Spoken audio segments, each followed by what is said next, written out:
Para falar da situação do Amazonas em meio ao colapso do sistema de saúde do estado, assim como o cenário da Covid-19 pelo Brasil. Eu converso agora com o Dr. Gonzalo Vecina, ex-diretor da Anvisa e professor da Faculdade de Saúde Pública da USP.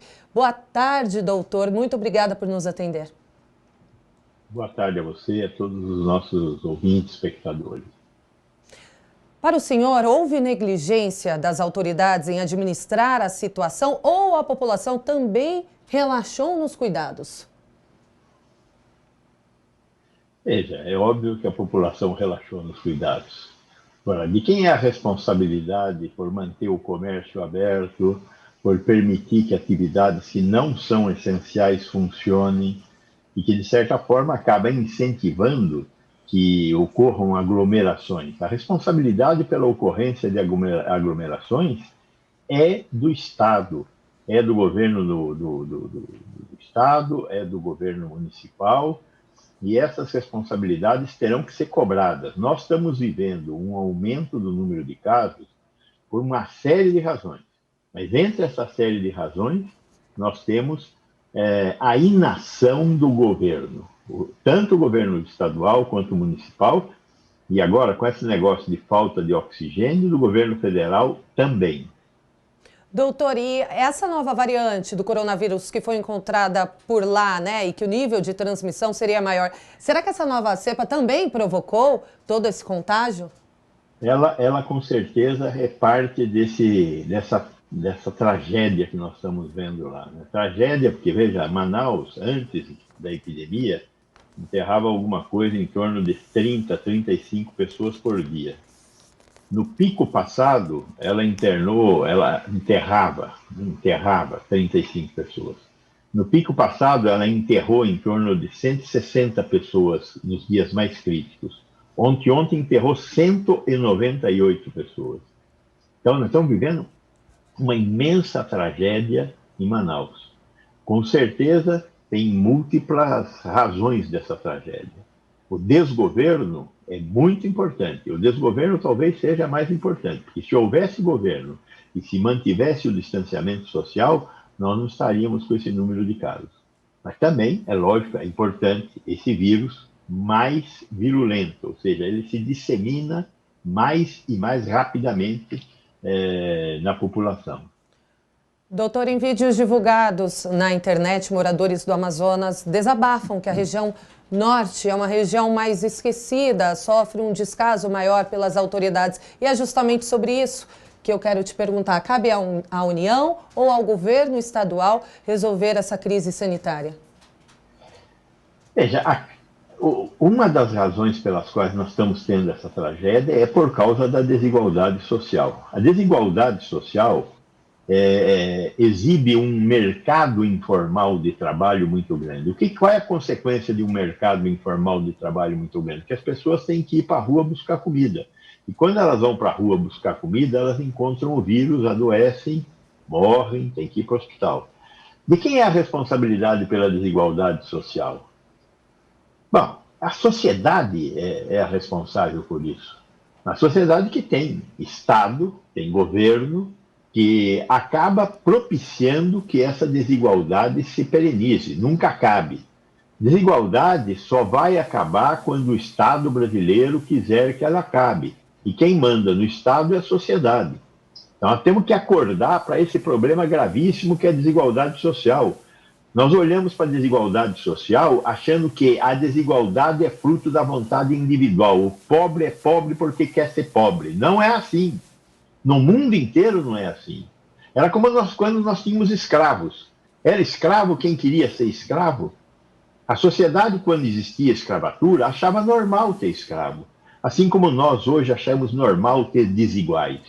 Então, esta epidemia se alimenta de desigualdade. Nós temos que combater a desigualdade. E temos que combater o desgoverno também. E ele é federal, estadual e municipal. Muito bem, doutor. Agora vamos falar um pouquinho de vacina.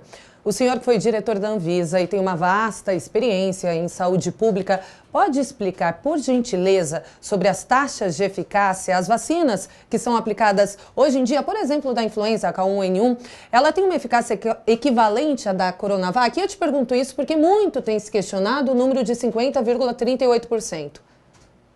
Veja, a vacina da gripe, em particular, é uma vacina que geralmente bate na trave. Primeiro, a vacina da gripe é sempre diferente e ela é feita com 3 a 4 cepas de vírus. Então, a vacina da gripe não é uma, é 3 a 4. Nós todo ano vacinamos contra 3 ou 4 tipos diferentes de vírus. E cada tipo tem uma eficácia diferente. Muitos anos nós vacinamos com um vírus que tem 30% de eficácia. Ou seja, só 30 em 100 vão se beneficiar da vacina.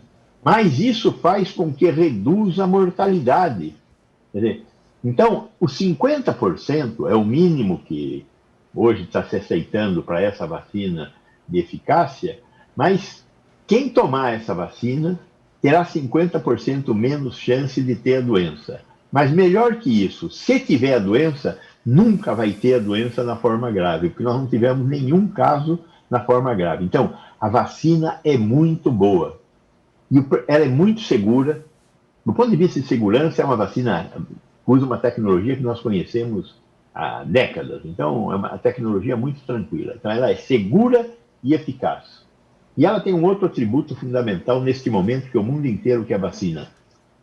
Nós temos a vacina no Brasil. Já existem 10 milhões de doses no Butantan, e o Butantan vai seguir produzindo, e tem projeto de produzir 140 milhões de doses neste ano.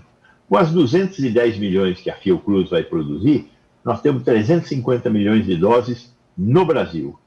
Com certeza, até novembro deste ano, nós teremos toda a população que precisa ser vacinada e chegaremos na imunidade de rebanho. Falando, sobre o método de fabricar a vacina, o senhor disse que esse método da Coronavac é um dos mais tradicionais, que a gente já conhece há muito tempo. A gente questiona, por exemplo, a vacina da Pfizer, ela é feita através do RNA, né, doutor? Isso daí é uma tecnologia nova. Será que a longo prazo pode trazer algum problema que a gente ainda desconhece? Tanto a vacina da AstraZeneca, que é uma vacina de vetor viral, ou seja, tem um pedaço do vírus dentro de um invólucro, que é um outro vírus. E a vacina da Pfizer, que é de RNA mensageiro, é um pedaço de mensagem genética dentro de uma gordurinha, um lipídio. Essas duas vacinas, a AstraZeneca nós vamos tomar aqui no Brasil. Provavelmente a da Pfizer não vamos tomar, porque não tem oferta, está tudo vendido já. Nenhuma das duas mexe no nosso material genético. A vacina da Pfizer, ela manda um comando para produzir espícula. E ao produzir a espícula estimula o nosso sistema imunológico a se defender. No caso da AstraZeneca, ela entra com um pedaço já da espícula e, ao se liberar da casquinha dentro da qual ela vem, o sistema imunológico reconhece que tem uma coisa estranha ali e produz um anticorpo contra aquela espícula. Então, nenhuma dessas vacinas mexe com nada nosso, ela só estimula uma resposta do nosso corpo a um invasor. É impossível que ela nos transforme em jacarés. É bom o senhor explicar isso com a experiência que o senhor tem, porque muita fake news na internet, né? E a internet influencia muito a população. Bom, seguindo, doutora, a Anvisa é um órgão de referência mundialmente. Explica pra gente como que é feita a avaliação de uma vacina para que ela seja registrada. Quando eu estou fazendo uma vacina, eu monto um projeto de pesquisa. O que é um projeto de pesquisa? É uma tentativa de demonstrar que eu vou fazer um produto que vai fazer alguma coisa. O que eu quero que esse produto faça? Quero que ele estimule o corpo a produzir anticorpos e que não faça nenhum mal. Então tem que ser seguro e produzir efeito, ser eficaz. Então eu pego e monto um projeto de pesquisa. produzo um negócio e monto um projeto de pesquisa. O que é um projeto de pesquisa? Eu vou testar o que eu produzi numa amostra, num conjunto de pessoas. No caso aqui da Coronavac, 13 mil pessoas. Só que as pessoas não são como a gente quer que elas sejam. Então, das 13 mil, sobrou 9.200 que, de fato, tomaram a vacina. Mais ou menos a metade tomaram a vacina, mais ou menos a outra metade tomou uma imitação de vacina, que a gente chama de placebo. Essas duas turmas não sabiam o que estavam tomando. E os médicos que aplicaram o remédio nelas também não sabiam o que estava dando. Tudo isso para evitar que a gente desse um jeitinho. Muito bem. Então, isso é um projeto de pesquisa. Aí, encontra todo mundo, dá vacina para todo mundo e acompanha todo mundo, até que aconteça um determinado número de casos que está escrito lá na pesquisa. Quando aconteceu determinado número de casos no total da pesquisa, acabou a pesquisa nessa fase. O que está sendo entregue para a Anvisa? A documentação que registra dia a dia o que aconteceu com os 9.200 pacientes que receberam vacina ou fantasia. A agência tem que pegar aquilo, ler folha a folha e verificar se tudo aquilo está registrado. Tem uma agência externa, que é a empresa que está fazendo o teste, que contrata, que também faz a fiscalização disso tudo. Isso tudo é burocracia. É o registro sistemático do que foi feito. Isso é burocracia, boa burocracia, não é buropatologia. Muito bem, a agência está analisando tudo isso das duas vacinas. Se tudo estiver ok, ela fala, essa vacina tem resultados que demonstram que ela é segura e eficaz, e esses resultados são sustentados por documentos reais. A vacina pode ser aplicada. Tome o registro. É disso que nós estamos falando. Eu espero que no domingo os técnicos da agência já analisaram toda essa papelada e vão indicar para os diretores da diretoria colegiada a opinião que eles acham que deve ser colocada. Os diretores vão discutir, às vezes tem dúvidas, às vezes está batendo na trave, vão tomar uma decisão e anunciar essa decisão. É possível que tenha política no meio disso? Possível. Onde tem gente, tem coisa boa e tem coisa ruim. Mas tem uma outra coisa também. O mundo inteiro está de olho neles. E os técnicos que fizeram tudo isso também estão de olho. E eu confio muito nos técnicos. São servidores públicos concursados.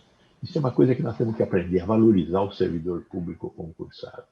Ele é um servidor seu, servidor do público. Está lá para servir a nós. Espero que eles façam o papel deles. E, doutor, outra dúvida. Por acaso a avaliação da Anvisa, os critérios utilizados, são parecidos, iguais aos de outros órgãos de vigilância também? Olha, hoje no mundo, isto está absolutamente uniformizado. As grandes agências, agência europeia, agência inglesa, agência americana, agência japonesa, agência chinesa, agência canadense, agência australiana, fazem a mesma coisa. Então, por que tem que ter uma em cada país? Veja, eu acho que o que nós estamos produzindo é um bem que tem também valor monetário. Remédios podem ser produzidos aqui e vendidos lá e vice-versa. Como é que fica esse negócio de registro? Vamos registrar tudo nos Estados Unidos? E o que eu produzo aqui eu registro lá para vender lá? Então, essa coisa do registro está igual em todo mundo e a tendência futura é acordos de equivalência. Eu registrei aqui, você aceita meu registro. Você registrou aí, eu aceito o seu registro. Mas isso tem que ter um valor comercial, porque isso gera empregos no lugar onde a coisa é produzida. Então, nada é simples, mas dá para entender, não? Com certeza, doutor, muito obrigada, viu? Conversamos agora com o doutor Gonzalo Vecina, ex-presidente da Anvisa e professor da Faculdade de Saúde Pública da USP. Mais uma vez, agradecida por nos atender. Boa tarde para o senhor. Muito boa tarde, sempre às ordens para esclarecer o nosso distinto público. Muito bom.